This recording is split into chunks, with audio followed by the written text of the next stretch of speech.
আসসালামু আলাইকুম সবাইকে। আজকে আমার রাতের খাবার এটা। খাবারটা হচ্ছে প্রথমত হচ্ছে আলু ভর্তা। এটা আলু বাগার দিয়ে ভর্তা করা, যেমন আমরা সচরাচর যে ভর্তাটা বানাই সরিষা দিয়ে, ওই ভর্তাটা না। এটা হচ্ছে আলু বাগার দিয়ে। এটার আমার রেসিপি আছে, ইউটিউবে দেখে নেবেন। আর সরি, কাঁচামরিচ এটা আমার মাস্ট প্রয়োজন হয় রান্নার, মানে ভাত খাওয়ার সময়। আর এটা হচ্ছে ইলিশ মাছের মাথা, হ্যাঁ, আলু দিয়ে আর কি। ঠিক আছে, আলু আছে, আলু দিয়ে ভাজা। আর এই হচ্ছে আমার ভাত। তো বিসমিল্লাহ বলে আমি খাওয়া শুরু করে দিই। প্রথমত ভর্তা দিয়ে আগে ট্রাই করি। ঠান্ডা ঠান্ডা পড়ে গেছে, ঠান্ডার সময় খাবার খাইতে যত ঝামেলা। বিসমিল্লাহ।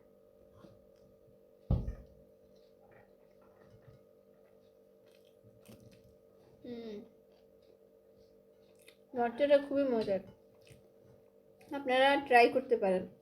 এটা বাগার দেওয়া ভর্তা, সাথে মাছ নিয়ে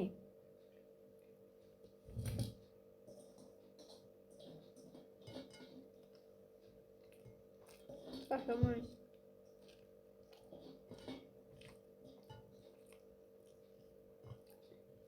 মানে বাগার দেওয়া ভর্তা আর বানানো ভর্তা দুটোর মধ্যে তফাৎ আছে, টেস্ট ডিফারেন্ট। ওটা বানাই খাইলেই বুঝতে পারবেন।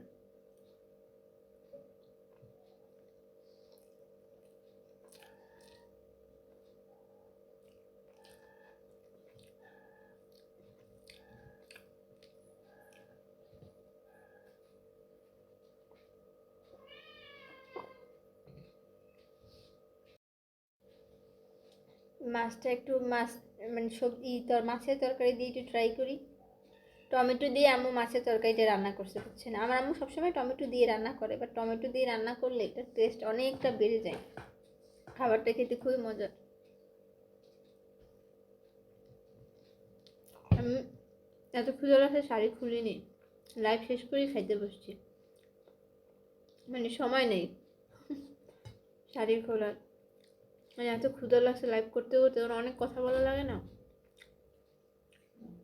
বলতে বলতে ক্ষুধা লেগে যায়। যদি আমার কথা বলতে সমস্যা নেই, আমি অনেক কথা বলতে পারি। এত কথা বলা।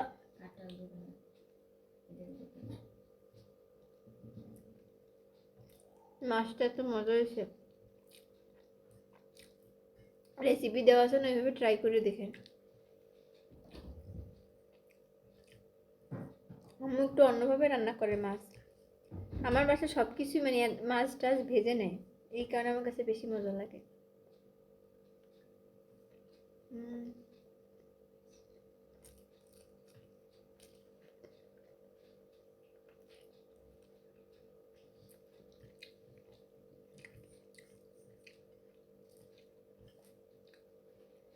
সবাই বেশি বেশি সাপোর্ট করবেন আমাকে, আমার জন্য দোয়া করবেন।